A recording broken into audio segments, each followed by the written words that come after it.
and it's Axis Bank all the way. Axis Bank is your top Nifty gainer, 3% up. The street is shrugging off that one-off provision impact on the bottom line. Most analysts are happy with the operational performance, the asset quality, loan book, and the stock is the big mover. And it's lifted up a Kotak Mahindra Bank and an HDFC Bank too. So Kotak Mahindra Bank is following close with a gain of about 1%.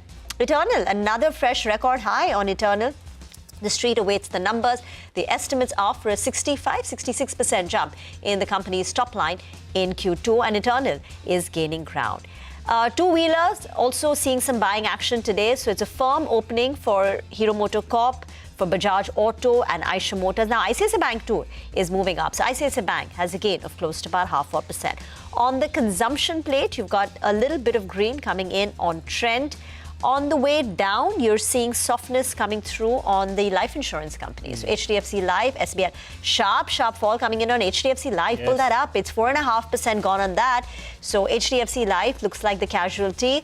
And Infosys, ahead of the numbers, is seeing some softness. In fact, so is IT. So TCS with Protect Mahindra 2 in the red. Two stocks. One is KEI Industries. Yes, the results were good. The 23% growth that we've seen in cables and wires business. But there's something that the street does not like. Maybe it is, something led to the GST-related transition or the impending competition or how the volumes and margins of this business would be going forward. So something that the street does not like about these numbers, down about 7% counterintuitively out there. It's not that, the stock had seen a big move ahead of numbers or something of that sort. That's lower by about 7%. The other one is Oberoi Realty, up around 5% despite a decline in residential sales versus their peers. So, the street perhaps looking ahead. And the third one is RBL Bank. That one's opened fairly in the green after the management has said that they're going ahead with a board meet on fundraising. And the stock, remember, is out of F&O ban as well. So these three stocks on the broader markets definitely stand out. By and large, more stocks in the green than the numbers in the red, Nigel. Well, KEI Industries, will have the management shortly with us, as well as HDFC Life. So we'll try to pull out some numbers from them. Both of them, the two earnings casualties of the morning. You have a few stocks that are doing well. Keynes Technology, that stock is higher by close to 2%. They have shipped 900 multi-chip modules to the United States. So that's why, in fact, that's a little bit excited in trade. The earnings reactions this morning, there are a few actually. Huhtamaki Paper, that stock, in fact, is higher. The margins have moved from, I think, low single digit to closer to around double digits, high single digits. So the street likes that. Huhtamaki is up and about in today's trading session, one of the top winners out there. MRPL, we had mentioned it could potentially be one of the stocks of the day. Not just the operational performance has improved, they have gone ahead and they have pulled back on the debt as well. So that's why the stock is doing well. And at the end of the first quarter, actually, the stock got slammed, because there was an inventory loss. This time around, that wasn't the case. So that's why that stock's doing well. And what's giving it company on the upside is Chennai Petro. Remember, the street was bracing for a better second quarter, and we had mentioned this as well. First half of the year could look good. So that's why the read-through out there, and that's why that stock is up 4.5%. What else? Quick Heal. Stock is firing away in today's trading session. Well, that's doing extremely well as we speak. Big up move is what we're seeing on that one. 7.5% higher. What else? I think on the losing side, the HDFC Twins, that's Life, and AMC is lower. KEI Industries is down, but I'll tell you what, Polycap as well is down. That's down close to around 2.5%. So it's having a bit of a ripple impact on some of these other names. We'll wait to hear out from the management as well. But let's welcome then our market master, our market guest. We have Gautam Chowcharya, Head of Global Markets at UBS, who joins us on the show. Hi, Gautam. Where are you joining us from? India or? Still on Diwali break already. So, but again, you guys wanted me to be there. So, yeah. Good. Happy Diwali to you and all the viewers. Happy Diwali to you, to your entire family as well. I briefly bumped into you a couple of weeks or so ago. So you're clearly in festive mode, Gautam. But what do you feel about the markets? Everyone's talking about this last 1 year underperformance, that the Indian markets didn't party. You think our time has come? I think three points. Technically, the markets are still stuck in range bound. And I say that simply because there is enough local liquidity in terms of mutual fund flows to support the market on the way down. But there's also a large pipeline of capital raising, which will potentially cap any meaningful upside. So that's a technical part. But beyond that, tactically, again, if we see progress towards a trade deal, that will provide some legs. Fundamentally, the valuations in absolute terms, earnings outlook, if you combine that, that's still not appealing risk reward for the broader market yet, unless we see a big breakout in fundamentals. Again, there's been a lot of hopes around consumption and GST cuts. But we have to see beyond that, because the consumption stimulus or GST cuts can provide near-term support to economy, but it needs to be followed up through a broader capex cycle if we need a sustained economic cycle. So that part is still missing or still something to see. On the EPS front, Gautam, what is your expectation for the remainder of this year and more importantly the next year? Because most on the street are pricing in 15-16% plus EPS growth in FY27. Do you think that's possible? So look, I think the estimates for the street is not what investors tell us. In investors' mind, I don't think they're looking at 15-16% growth for Nifty EPS in FY27. They are more like high single digits to low double digits. That's where the market expectations are. And that's something definitely should be feasible. In fact, 15-16% is now not out of range simply because of the low base which will be there. And there will be some impact from GST cuts, policy easing, etc. for sure. And this particular year, I mean, do you think the second quarter is practically a washout quarter, so to say? The next couple of quarters where a lot of hopes are pinned because of the GST cut, and you're saying that there is a short-term impetus likely. So do you think a bump up in the third and the fourth quarter? Again, some marginal bump up, yes. Meaningful bump up, too early to say. Like we have seen even the GST, the big debate out in terms of what the impact is. And our auto analyst had a very interesting note out that while if you look at just the Navratra period, the headline Y&Y growth for two-wheelers, four-wheelers is 20% plus. But if you start from, say, the Onam period, which is the right way to look at from adjusting for seasonality, etc., the growth is lower single digits. So we're still not seeing the big impact yet, which gives us confidence that we'll have a sustained upcycle. So it's early days, but again, a marginal uptick in 3Q, 4Q for sure. Whether it's going to be meaningful or not, it's too early and fingers crossed. So auto sales, you're saying it's a subdued uptick, just about 9% if you look at the cumulative festive season sales. Are you getting a similar data point from the other consumption indicators? Again, it's a mixed bag. Look, the FMCG, the consumer staples, etc. There, the inventory part has been much more, or is making the scene much more noisy around the GST cut. So very early days, and again, looks like the uptick is not as strong as initially believed. But again, the four-wheelers, two-wheelers, we saw some uptick in the festive days specifically, but for an entire season, it still looks below expectations. Got that. So we are overestimating the benefit on consumption on account of the GST sales. Is that yet to reflect in the stock prices? Would you say that? So I won't say overestimate as yet. In the last couple of weeks, the markets got ahead because the GST cuts are permanent. So the impact is not just for the 15 days. It will remain as we go along. So that's a great thing in terms of the cycle. In terms of stock prices and markets, again, markets, as I said, is stuck in a range-bound level. Hasn't moved up, hasn't moved down materially. So it's not really pricing in any major uptick from GST impact. No, it's not pricing in yet. So since, Gautam, Indian markets have been range-bound and you're the head of global markets, if you just zoom out, India's range-bound performance has underperformed, say, Taiwanese markets or Korean markets where you have a lot more AI plays and they've been the big beneficiary of this tech upcycle. Is there anything on the horizon which warrants a change that perhaps investors will start looking at India, maybe because the other emerging markets have run up too much, the valuation, the gap between the two has changed, or the fact that India's earnings, maybe on account of a low base, is changing? I mean, is there anything which makes you believe that India's underperformance vis-a-vis emerging markets could reverse? Look, our EM strategist still remains underweight on India from an EM portfolio context. Having said that, tactically, yes, we have seen a big divergence, or as you said, India underperformance this year. And if you see some progress on trade deal and some impact of GST, etc., locally, then yes, underperformance can reverse fairly quickly. Because positioning-wise, from a global investor positioning, it is light from an India perspective. Both positioning in terms of actual weightage in their portfolios, as also their sentiment and outlook.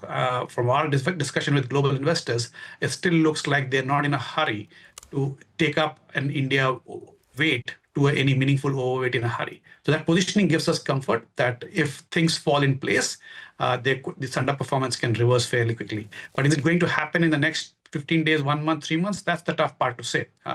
Over the next 6 to 12 months, possibly. What do you think has to happen for this to turn? Apart from, earnings, obviously you will see some green shoots out there. Doesn't happen immediately, like you said. But there could be something else that may happen in the globe that may not, make the investors of that country or money which is going to those countries be favorable and perhaps be a tactical shift towards India. What could the scenarios play out as? There's kind of maybe a kind of a circuit breaker around what's been happening around North Asia, China, between US and China, as you've been reading the news. Again, what our reading is, talking to investors, markets, I think everyone expects this to be short-lived. And we have seen markets being largely resilient around that. So I won't go on a defensive approach saying that, okay, things are not good between US, China, and therefore India will benefit. I would look at more if there's a real good India-US trade deal, which gets India's tariffs back to a competitive or even very competitive level versus its trading competitors. That will be a big catalyst for Indian markets, for sure. So how are you positioning yourself, Gautam? I recall, there was a bit of a move between industrials as well as consumption. At current reckoning, the GST 2.0 is here. We know what the spends are. I think private spend still needs to pick up. Private capex could be the big trigger, I think, the big monitorable for the next 12 to around 18 months. How would you position, between capital goods, industrials, and consumption on the other hand? Thematically, we still overweight consumption, but again, it has to be pick and choose rather than a broad consumption pick. Like one of the themes we are clearly picking up in consumption across the board, which includes staples, discretionary, etc., is premiumization. Like autos, our analyst thinks the street is possibly overestimating in terms of the near-term growth. But within that, the premiumization plays will possibly even surprise positively. So premiumization is one big theme. The second big theme around consumption is the consumption tech or internet or food delivery and quick commerce. There we still expect market's estimates to be met or even beaten. So that's another space where we are very, very positive. Industrials, we still remain broadly positive on defense, but again, selectively. So the stock level is much more selective. But again, at the macro level, it's more consumption over industrials. The other two I'll mention where expectations are fairly low and positioning light is IT services. Again, there's a debate about the longer term, but near term, the positioning, especially amongst global investors, is one of the lightest we have seen. And as we've seen in the early results for IT, the expectations are so low that companies are actually meeting or even beating, especially the mid-cap ones. So the mid-cap IT space and similarly financials, there are pockets which can deliver given the muted expectations, not in absolute terms, but given the muted expectations. So in the large cap consumer names, what would be the ones that would, stand the test of this premiumization best and perhaps be investable right now? So again, the autos, there are two-wheeler and four-wheeler names which are the obvious beneficiaries, both premiumization as well as the EV. So that they are our top picks in autos and broader consumption space, or consumer-linked space. Within consumers, we would prefer the quick commerce delivery guys, and then specific companies which are playing up. Again, I can't name individual stocks, but specific companies geared to the premiumization theme, which is well known, the larger consumer FMCG companies. So which would be, something in the beauty and personal care space, a marketplace out there as well. Then there is, a recent entrant, which is in home services, which is pretty similar. The TAM, they say, is pretty similar to that of all the quick commerce players. Would you look at any of them? Look, broader marketplace / the internet consumer tech space, we remain positive. The home improvement, the new entrant which you're talking about, we don't have coverage on that, so I can't comment on that. But the broader home improvement space, we remain constructive. Okay. Can you buy it at this juncture, these consumer tech platforms? They're great stories, but it's great if you've already entered in and you got in at a lower price. But at this price, how comfortable are you? We're very comfortable. And again, even to buy at this juncture? Absolutely, because our analysts have done deep dive work on the TAM. And that one observation I have is that I have seen the TAM, even by the bullish analyst, expand over the last 1 year. The TAM estimates. Gautam, thank you very much for joining us from your holiday. Wish you, your family, the entire team at UBS season's greetings and look forward to chatting with you next time. Do come down to our studio. Will do. Will do. Thank you. Thank you. Same to you all. Thanks. Happy Diwali once again. Let's get to our corporate corner then on the show. IRFC is the company on our radar. Manoj Kumar Dubey, the chairman, managing director of the company, is now with us. They came out with their Q2 numbers. And what we would like to chat with the management one is, will the strong sanctions continue? They had guided for double-digit profit growth. Is that here to stay? And the opportunities under IRFC 2.0. This IRFC 2.0 is that historically this company functioned as a dedicated financing arm for the Indian Railways. So the entire order book would come in from leasing projects assets related to Indian Railways.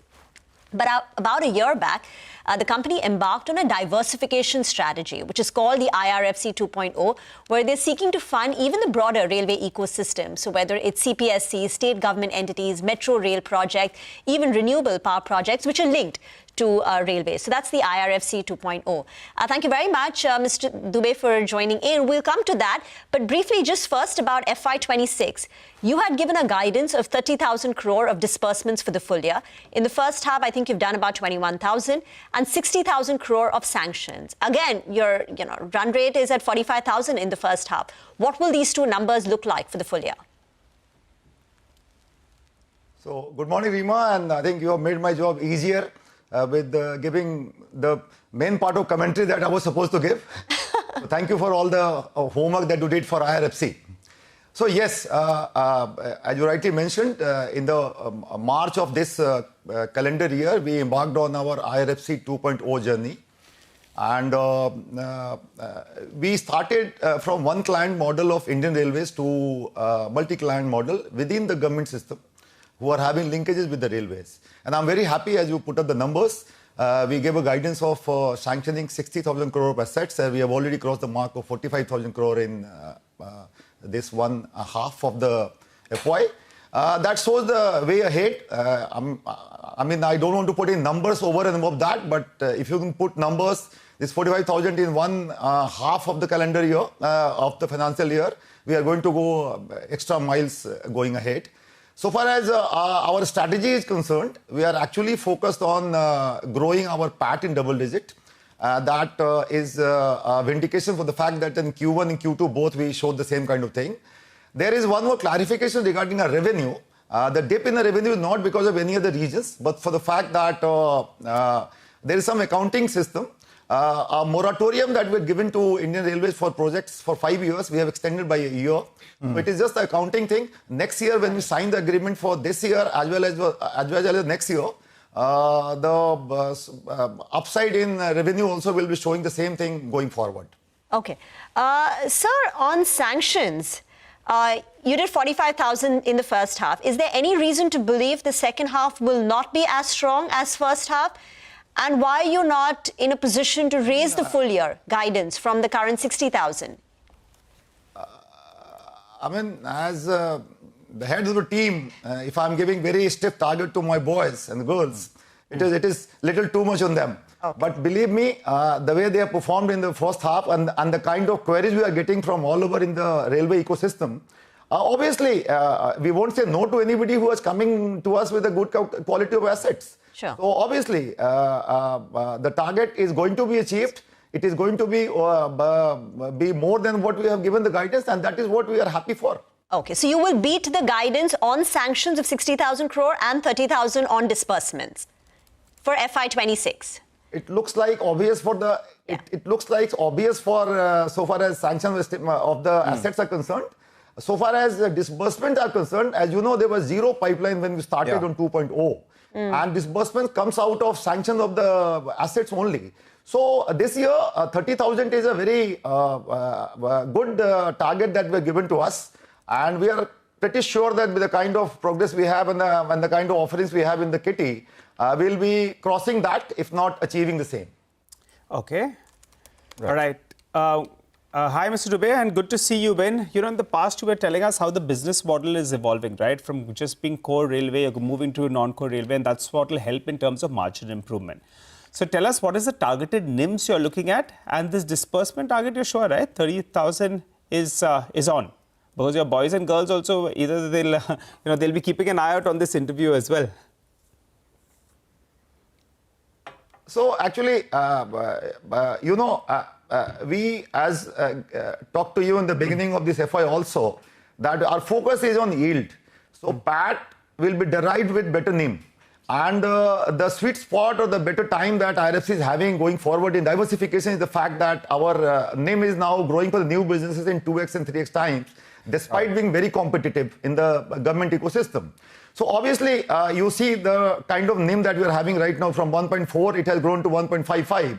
And the new businesses, our NIMs are going to be between 2 to 2.5. So going forward, for many, many quarters that are going to come, we will be having better and better NIM, better and better PAT, and a very consistent PAT. So this is a company where there is very minimal risk of any kind of prepayments, because the government side, it is a very steady kind of business. And because our rates are very, very fine compared to the peers, we have zero risk of any prepayment coming from our customers. All taken together, A, our NIM is going to be improved every quarter. B, my PAT is going to show a very steady progress. The target that we have given is our yield should be in double digits. So obviously, we are targeting to grow our PAT 10% or more every quarter ahead. And the plan is set for next 5 years as of now. Got it. We got the broader horizon, sir. Just on disbursements, you're talking about 30,000 crores. First half of the year, how much is it? First half, we have already disbursed more than 7,000 crore. 7,000 crores. Because, you know, the pipeline was zero when we started. So now the pipeline is coming steadily. We are very sure that with a few refinancing projects also in hands, we will be crossing this barrier of 30,000 that were given to us majorly in Q3. And whatever will be left, we are very confident that we will be crossing that in Q4.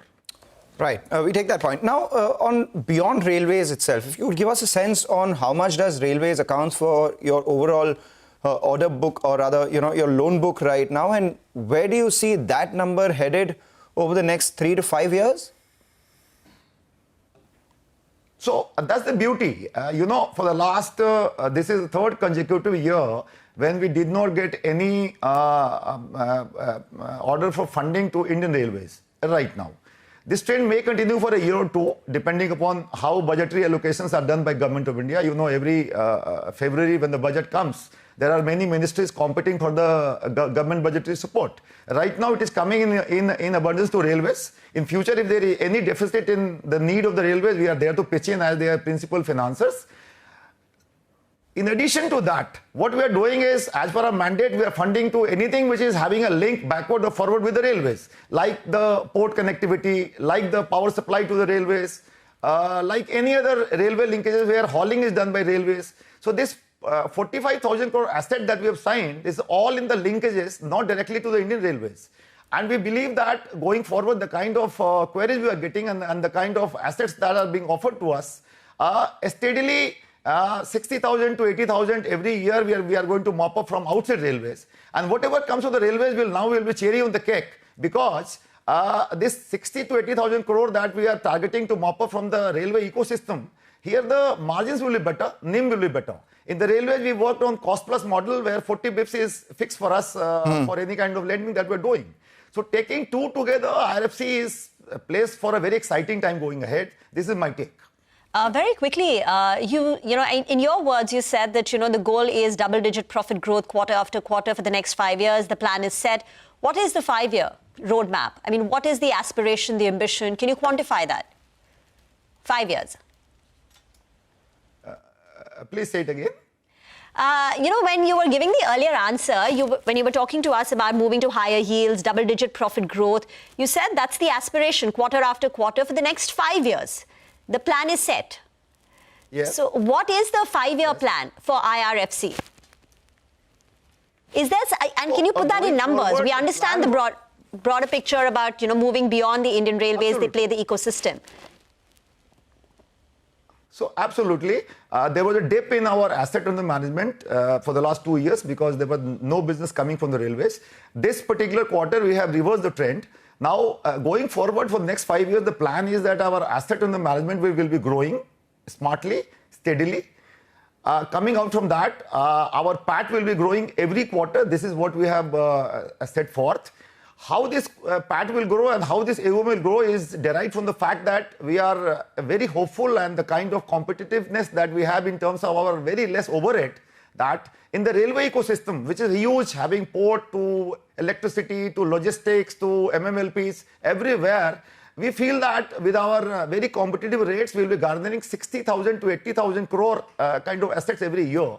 This is a target for outside railways, having linkages with the railways. Going forward, we are also looking forward to the fact that maybe the Indian Railways, with their appetite of more than 2.5 lakh crore of capex every year, there may be a demand from their side also for funding. Taking two together, with these numbers, we are very confident that with zero risk of prepayments, as we are having very competitive rates offering to our customers, our PAT and revenue both will be growing steadily. We wish you well, Mr. Dubey, and thanks a lot for speaking to us here on CNBC-TV18. Happy Diwali in advance to you as well as your entire team, and we look forward to tracking the progress of the company. I just wanted to convey happy Diwali to the whole CNBC team, as well to my 55 lakhs plus base of shareholders. Thank you so much. All right, 100%. We wish all of them, your team, your shareholders, and everyone a very, very happy Diwali. And more than 55 lakh viewers of CNBC-TV18 as well. Thank you so much. All right, time to slip in a short break. We got another conversation on the other side. Vibha Padalkar of HDFC Life Insurance will be joining in to detail the past quarter's numbers.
Welcome back. This is Corporate Trader, and you're tuned in to CNBC-TV18. Well, let's focus on another number that did come out yesterday, HDFC Life. The management's next on the show. The stock is under some pressure after reporting its Q2 numbers. We're now joined by Ms. Vibha Padalkar, the Managing Director and CEO at HDFC Life. Hi, Mr. Padalkar. Good morning, and thanks a lot for joining in. Well, the street doesn't seem to be very, very impressed with those numbers. But importantly, what about the second half of the year? That's going to be important. So fill us in with a couple of numbers. One is the growth. What kind of growth projections are you looking at? APE growth, I think some on the street are expecting around 14-15%. So you could tell us what do you expect on that.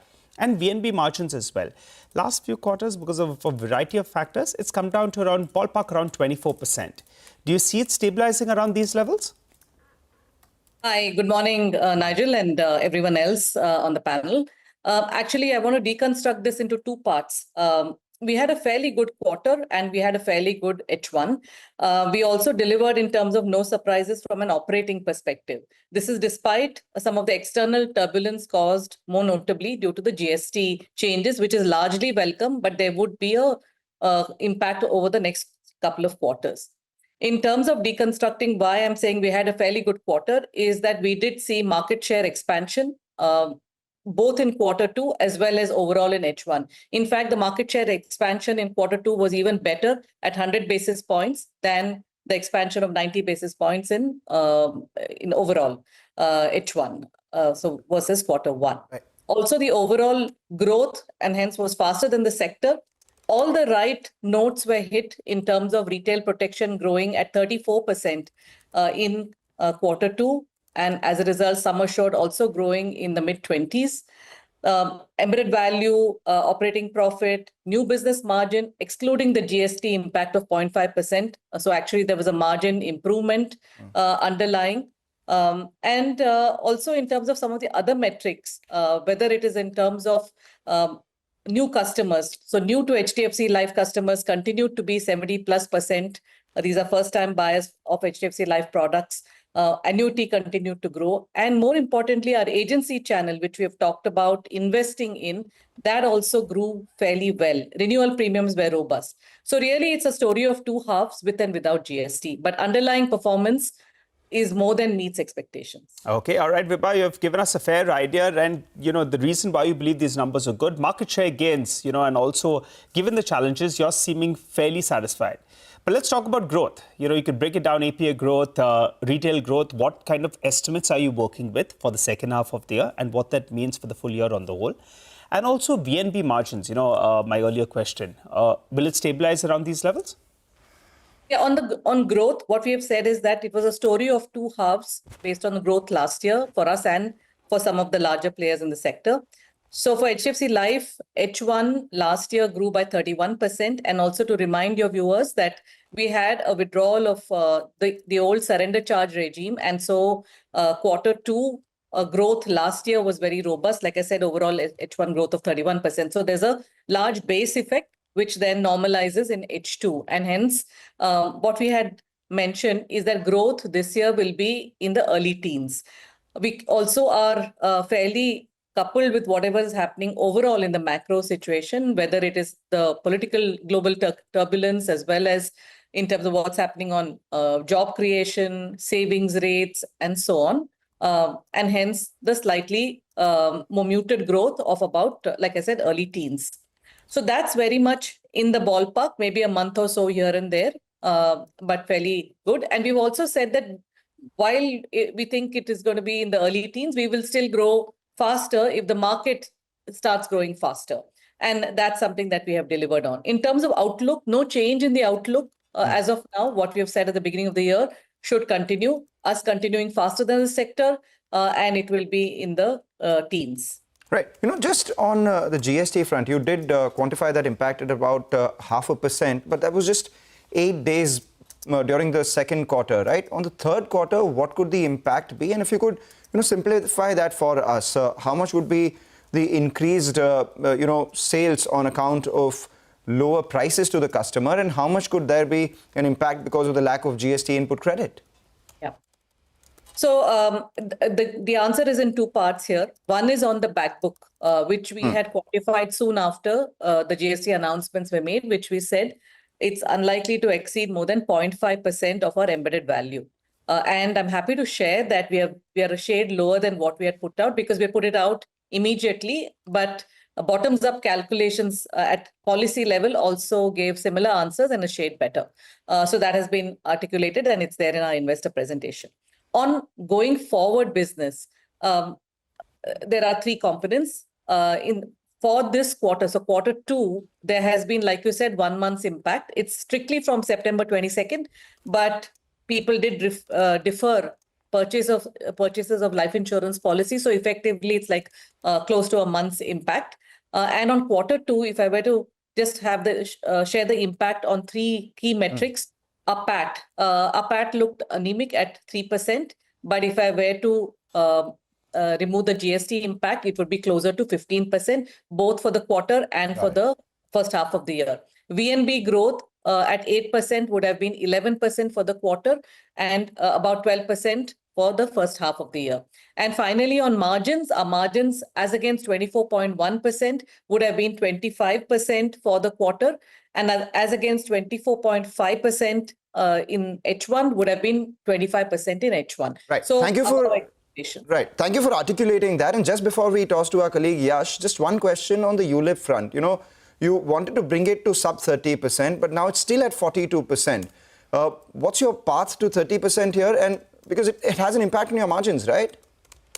So a very good question, Nigel. And what we had trying to do is work within the system. And by that, I mean unit-linked, like with equity mutual funds, continue to be,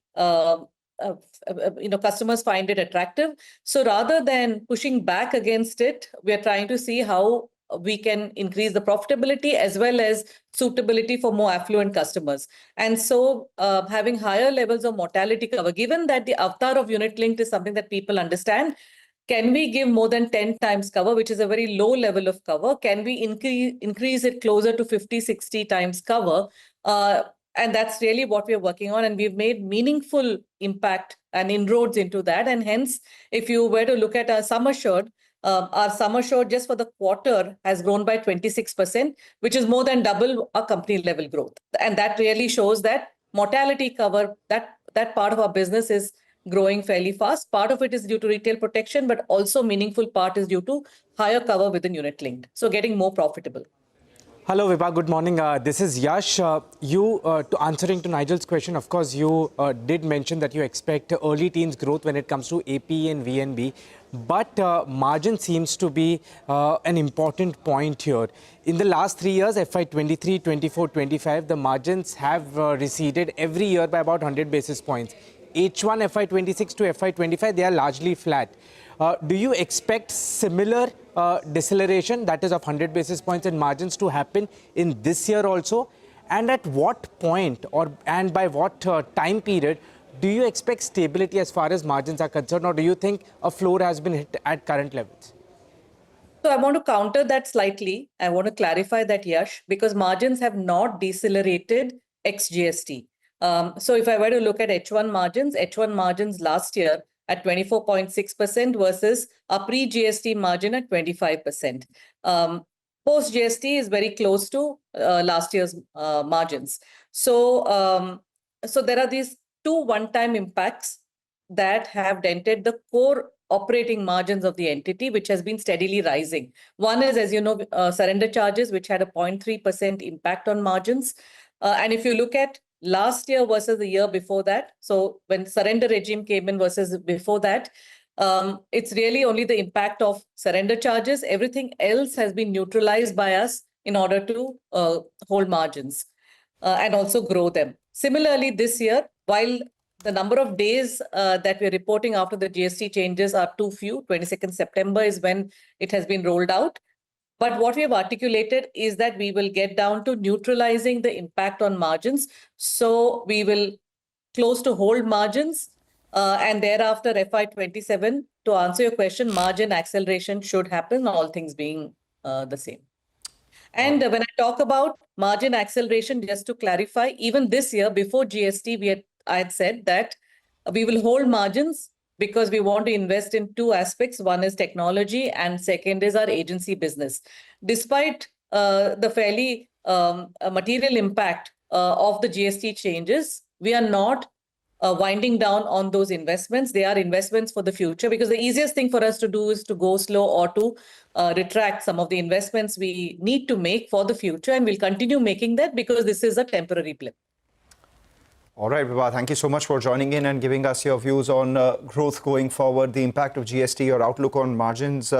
And we wish you and your team a very happy Diwali and festive greetings as well.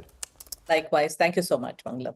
All right. With that, let's, tell our viewers something. As you could see when the conversation with Vibha was on and the stock price was showing, there was a money control stock score just above the line graph. Now, this is a score which is assigned to each stock, which is based on Money Control's multi-factor algorithm. It's calculated by analyzing over 40 parameters, which includes both current and historical financial statements, price charts, and the technical indicators for each stock. In fact, each of these individual parameters considered for calculation of the four factors are then assigned a score, which is then aggregated to arrive at an overall Q factor, G factor, V factor, and T factor score.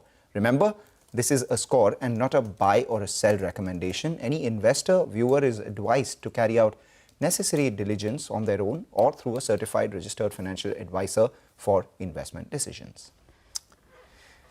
Okay, all right. Well, let's focus on another earnings reaction then. Be at KEI Industries. That's the next management on the show. The stock is under pressure. The street seems to be a little bit disappointed in the revenue growth as well as the margins, though the gross margins did increase a little bit. Mr. Anil Gupta, the chairman and managing director at KEI Industries, joins us on the show. Hi, Mr. Gupta. first look at the numbers actually looked quite good. You know, the revenue growth has been quite good. So let's clear a couple of factors. Exports, they contributed a larger chunk to the revenues. So could you tell us what is the rough percentage it will contribute for this year itself, point number one? And point number two, if you could help us out, what was the domestic volume growth in your core business? Good morning. The export growth has been substantial. It could have been more given little setback in revenue from US, but still we have been able to make up, and exports are now contributing around 17.5% of our total revenue in the second quarter. And if I see the first half, it is around 16.5%. I hope that we will be able to maintain around 18 to 19% of export of our total revenue in this financial year. We have grown by around 22% in this quarter in our wire and cable segment because of the fall in the revenue from EPC department. We have already stated in our past several years that we are reducing our EPC business, and that is under that policy. So the overall wire and cable revenue has grown by 22% in this Q2. So I want to ask you, what is the volume growth in the domestic business? Exports have done phenomenally well, and I think that is margin accretive. You could correct me on that one. Exports are margin accretive. And also, what is the domestic cables and wires volume growth? See, total volume growth in domestic and export is around 15%. You see, we have to look at the revenue in totality. We have shifted some of the capacities to exports from our domestic side because of the opportunities available there. So whatever capacities are available, we are utilizing them full, and wherever we can do better, we are shifting. Okay. So domestic, did you lose volumes, or was it a lot lower than the total volumes of 15% because exports outperformed? No, we did not lose volumes. Maybe 1 or 2% lower, not more than that. Okay. But, sir, is this the strategy, sir? The strategy is going to be to ramp up exports and maintain your domestic market share. Is that a fair way of putting it? Exactly. We are continuously ramping up exports, but while improving the domestic as well. Got it. What about margins then? Your gross margin, there was a bit of an uptake, but other expenditure went up. Because of that, the margin expansion may not be as much as what the street expected. From here on, how do you see margins move? The problem is that commodities are going on a bit of a melt up. So in the near term, there could be some kind of impact, maybe quarter 3 or maybe quarter 4. How do you see margins pan out from here on? I expect margins to remain between 10.5 to 11%. So far as commodity prices are concerned, copper and aluminium prices are concerned, I have said in the past also that we don't expect any impact due to that, because we are adequately covering our metal purchases and metal inventories vis-a-vis the order book.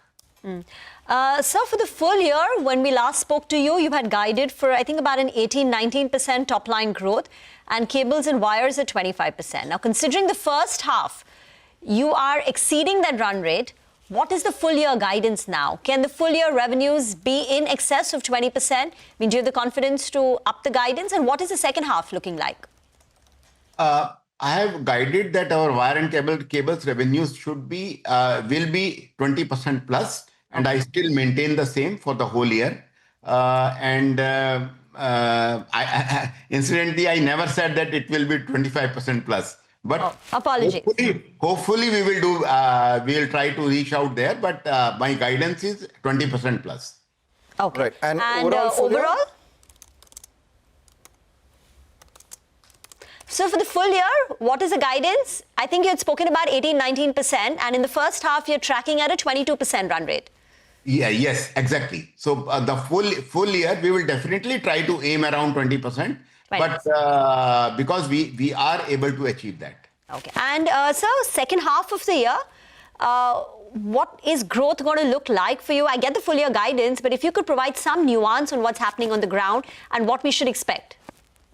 We are seeing good demand in domestic as well as our export markets, and I don't see any letdown in our performance in the second half as well, in the third and fourth quarter.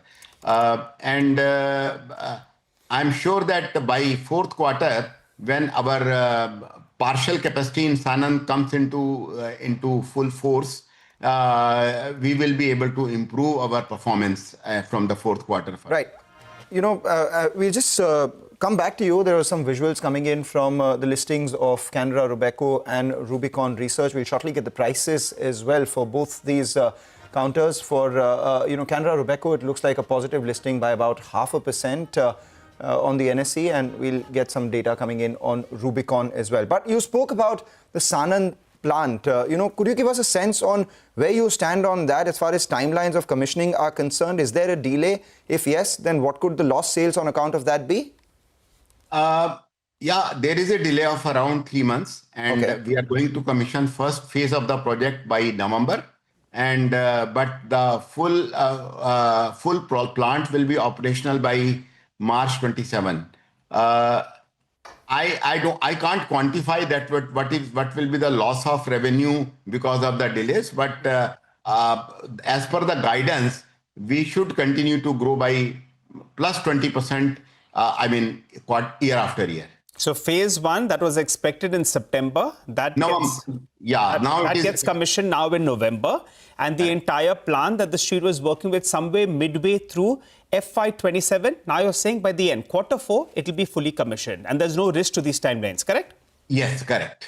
Well, always good speaking to you, Mr. Gupta. For the time being, the street seems to have expected something more on the growth, on the margins, as well as maybe a little bit disappointed on pushing up these timelines. But we take your guidance on board and wish you well. We'll keep tracking all these numbers as the quarter progresses, and wishing you and the entire team a very, very happy Diwali. Thank you very much. Thank you very much. By the way, this Rubicon Research has had a very strong listing. Issue price was 485. It listed at 620, now hovering around 600.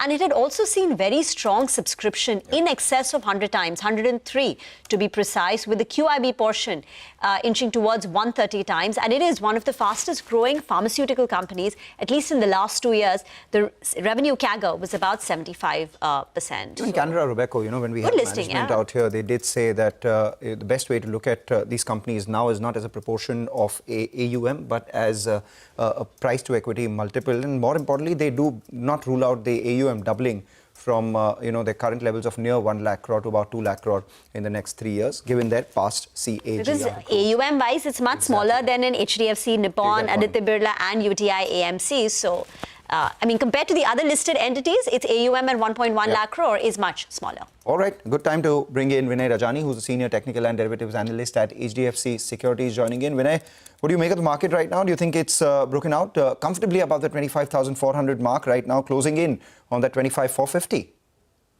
Yeah, good morning. So Nifty has given a rise of 850 points from the recent bottom of 24,587. It has surpassed the previous swing high of 25,448. So it is into a continuation of an uptrend. Nifty has been into overall broader consolidation, but once we get a close about 25,400, it will confirm the breakout from the consolidation which is there for last 3 months. And every time the fall we saw in last 2 months, Nifty has been able to made a higher bottom in both the instances. So it is a good sign. Broader markets are improving. Nifty has given a breakout in intraday. We are waiting for close about 25,400. But yes, we should look Nifty with the positive bias. 25,200 is the immediate support, and the next resistance for the Nifty is seen around 25,670, where we saw a swing high in the month of June. So overall, one should trade with a positive bias.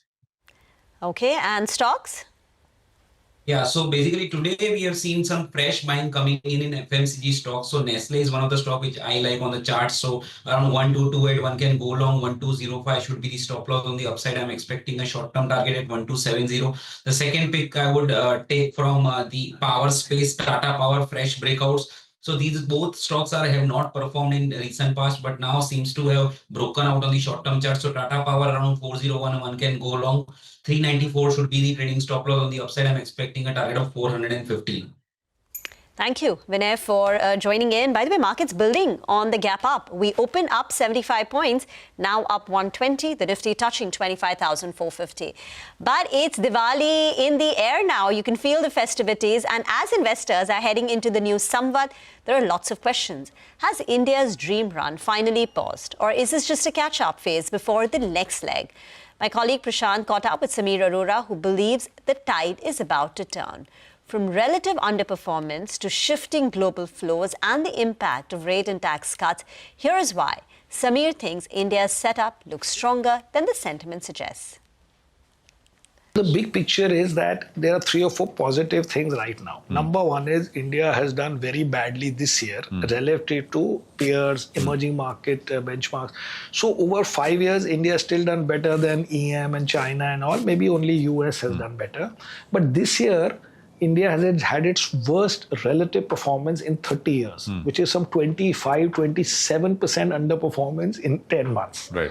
That beyond a point does not last. Second is, what are the reasons why FIs are selling? I've been feeling that the world is interested currently, and not feeling that, you can see with data, that the world is putting a little bit of its global money into non-US markets.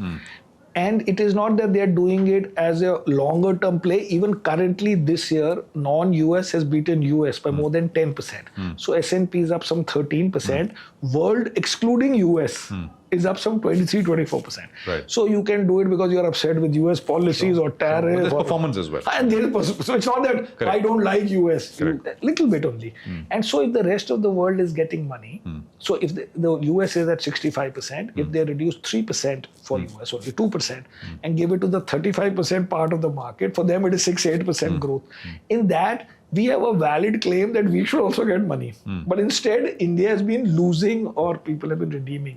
I think that had to do with the extra tariff and the isolation. And hopefully of that India. also perhaps. That I think is getting over. You can see it from the tweets. You can see it from Mr. Bessent saying that they are going to change the energy basket in our favor. That is from India saying they are willing to buy corn and little bit, and then this good message that Trump sent to Prime Minister Modi, all those things, it's happening. Third is India has had a lot of interest rate cut, GST cut, tax cut. So all these things plus minus a few months has to impact. And fourthly, you can say that this year, the IT guys were having very low growth. Even next year, they may have low growth, but on a relative basis, they're not declining more. Correct. And so broadly, you will get 12, 13, 15% growth, and that kind of return for now is okay, because your comparison is not with previous years, but with debt returns or fixed income returns. And fixed income, say 8-10 years ago, used to be 9%, 9.5% for 10-year government bond. So we would say you'll get 15% return in equities. Now, if that is giving 6.5, you're supposed to make 12 only. Correct. And I think you will make 12 kind. And then maybe following year, IT will grow 2% more. So you'll, maybe 15, 16%. But in general, the world, the Indian public that is, will have to realize that 20 to 25 returns were not normal. Thoda normalized. Thoda normalized जो है, वो पहले होता था 15ish for the index, and then we are supposed to beat it. And now the normal maybe 12 to 13, 14, maybe for some time, and then we don't know. With some shooting stars in between, And obviously. you get some stocks will do well. Yeah.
shade of green for the markets, and adding glitter to that is Titan, up 2.5% right now as we speak. Good for a second quarter update coming in. Good gold prices as well. And speaking about gold prices, Manisha joins us now. Manisha, precious metals all around, festive cheer, Diwali glitter, what do you call it? Oh, very, very bullish is what I'm calling it, and super bullish if you want to add to that, really, because we're looking at all-time highs yet again in the market today. You know, when you look at the last couple of months, that is where the major run for gold prices has come. So $40 an ounce has been taken off, and we are trading above those levels at this point in time. Also, when you look at the Indian markets, and MCX gold is a reference, really, so 1,28,000 rupees per 10 grams is what you have to pay, and more if you add GST and making charges to that, if you are stepping out to buy gold today. If you look at the overall price gains for this year, it is up by more than 61% for the year 2025 itself. I also want to take you through on what we've done in sense of gold prices for this current year from the very beginning. So we started this year with $2650 an ounce. And as you can see, it was a constant gain from the beginning of this year. Remember, there were geopolitical tensions and then those tariff concerns as well, which took prices to almost $3,000 in the month of March. 33 to 3,500 is where we traded between May to August, and then September onwards it has been on fire. 37.50 in September has been a high, and for the month of October until time we are trading at 42.40, with the markets believing that we haven't seen an end to this run up and October could end much on the higher note from where we are trading right now. Well, this chart tells you on how we've moved in sense of prices from Diwali to Diwali. So if you bought gold in 2023 during Diwali, it was trading at 59,000 rupees. We've clearly doubled in last 2 years when it comes to gold prices. Last Diwali, prices were trading at 78,400, and this Diwali, we are trading at 1,30,000 rupees. So clearly, strong gains if you bought gold last Diwali and Dhanteras. Staying true to the saying that whatever you buy during Dhanteras does double up. Exactly what we are looking at right now. Silver price is exactly the same way. International prices are trading at around $53.50 an ounce. Here as well, when you look at MCX silver prices, it's trading at 1,64,000 rupees a kg. But if you step out to buy, there is a premium of 10% plus a GST and plus making charges. So you perhaps will end up paying nearly 2 lakh rupees a kg into the physical markets there. Looking at these current prices, silver also has gained up by 84% in this year. I do want to take you across on what we've done in sense of silver prices in international markets also. So we started this year with 29.5. We jumped up to nearly 33 in March. 39.5 came after many years. It was a 14-year highs when we did see 39 there, and then 45.20 in September. And as you can see, the largest of jumps have come in anywhere between August and October. $50 an ounce was an all-time high for silver, which we have crossed in October, with much higher highs being quoted by banks and brokerages as we step into 2026 as well. So look at the Indian prices now, and Diwali to Diwali is the one that you really have to watch out for.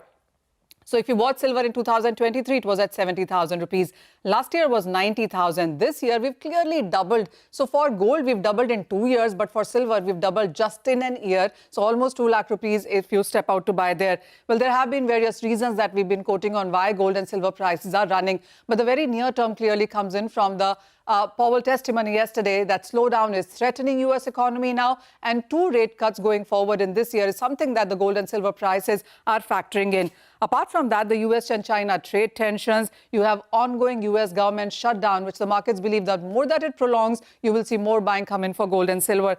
And then to add to it all, it is demand for India, which is further adding premium. Markets did not think that Indians will buy at these higher prices. Remember, Indians are mostly called price sensitive, but step out in those jewelry shops and you'll see that perhaps has been is not the case right now. People are buying. Step out in those jewelry shops, and that's exactly what Manisha is going to do. Run away from here right now. Go to Zaveri Bazaar and tell us exactly what in real time is taking place ahead of the festivities. But boy, a 2-year, doubling in gold prices in a year's doubling in silver prices. It is expensive, but who's to say when it's shining this much? Take a short break. On the other side, Lata joins in with our special segment, It's the Economy.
Well, it's the economy. The Reserve Bank's MPC minutes that were published yesterday clearly indicate that the committee unanimously sees scope for a rate cut to support growth.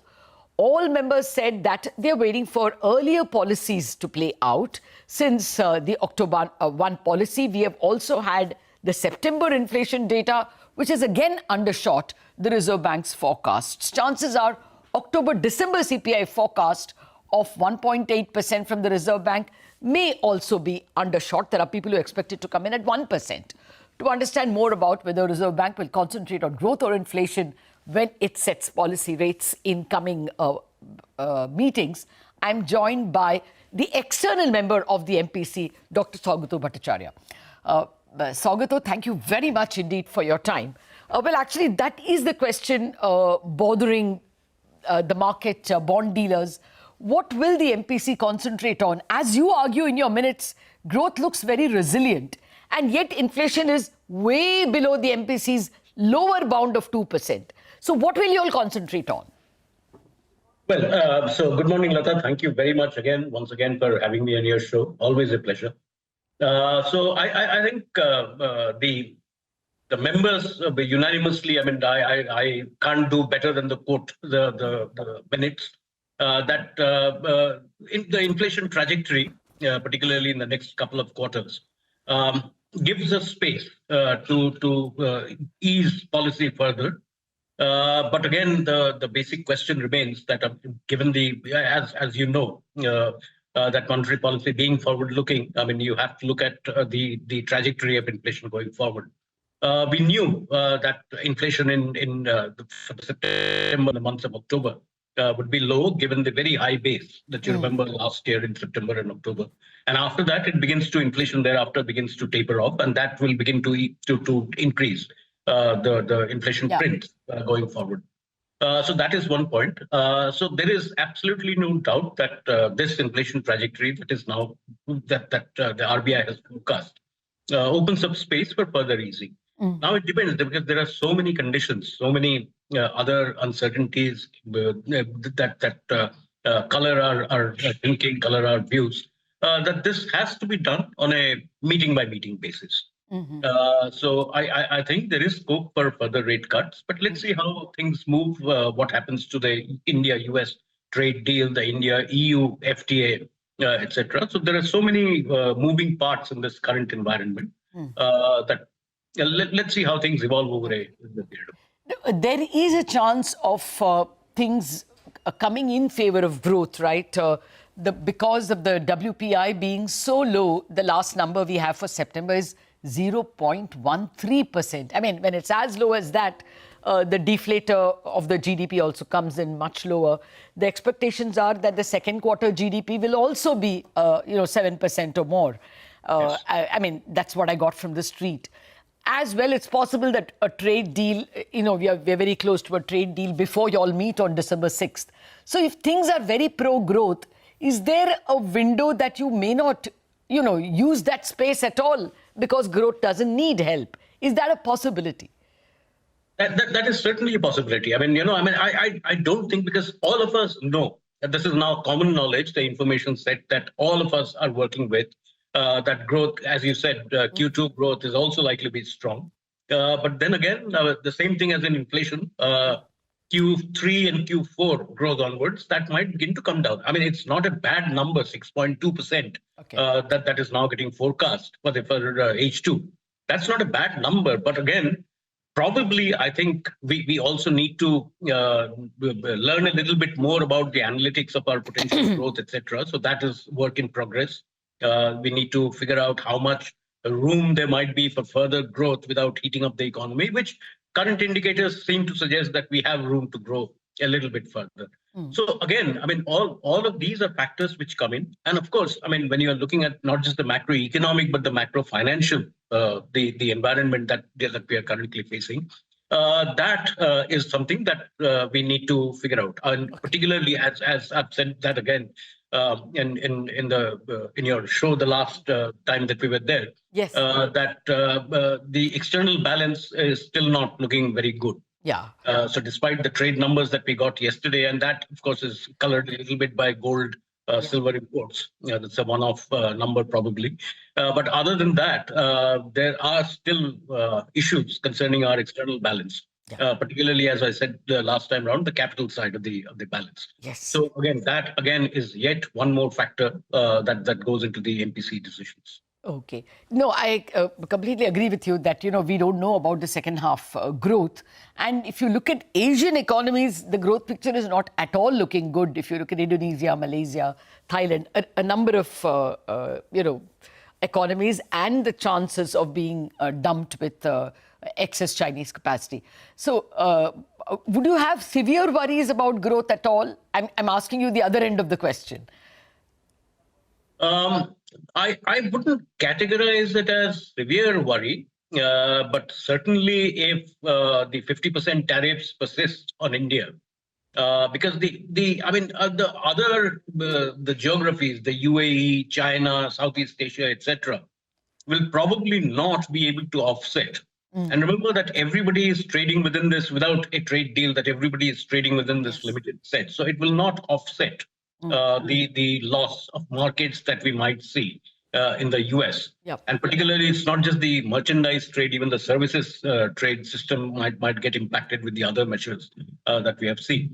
So work in progress. I don't know how things will move, but that is a risk. Yes. Okay. If you can put on your economist hat, that's what you've been wearing anyway. What have you made of the ECB measures? They're only draft rules, but end-use restrictions have gone, pricing restrictions have gone. Are you getting, and even time, most of the ECBs can now be 3-year. You don't need, the minimum of 5 to 10 years is gone. Are you expecting that to loosen, or to increase dollar flows? Will that, remove the pressure on the currency? Not strictly an MPC question, but still, what have you made of that? I get it. Obviously, I think there is space to increase inflows, capital inflows, both equity and debt, and particularly in the case of ECB, external debt.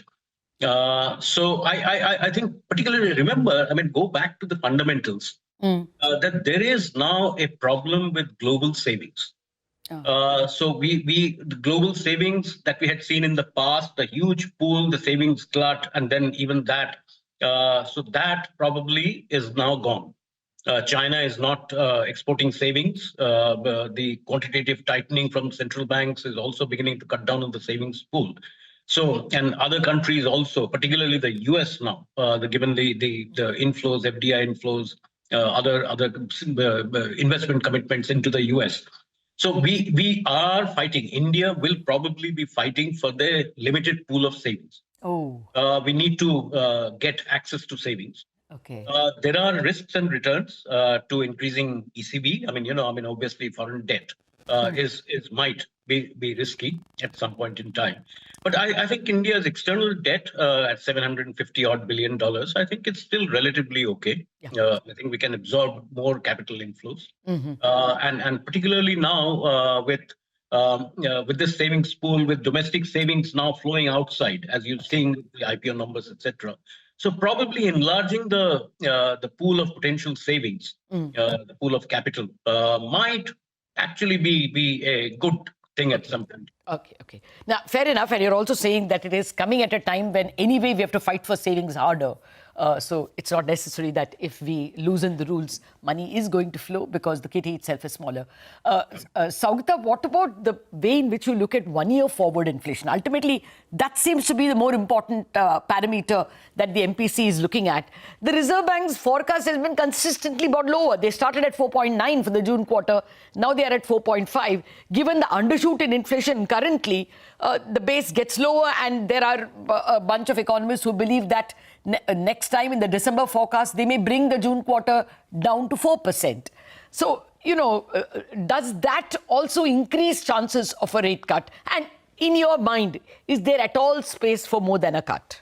More than one cut? More than one cut. You're absolutely right that the inflation forecast that RBI, the survey of professional, the median of the survey of professional forecasters have been consistently overestimating.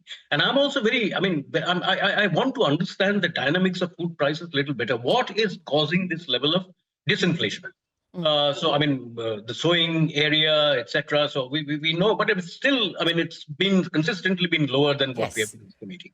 And remember, once again, it's not just a matter of how much space there is for rate cuts. Too much deflation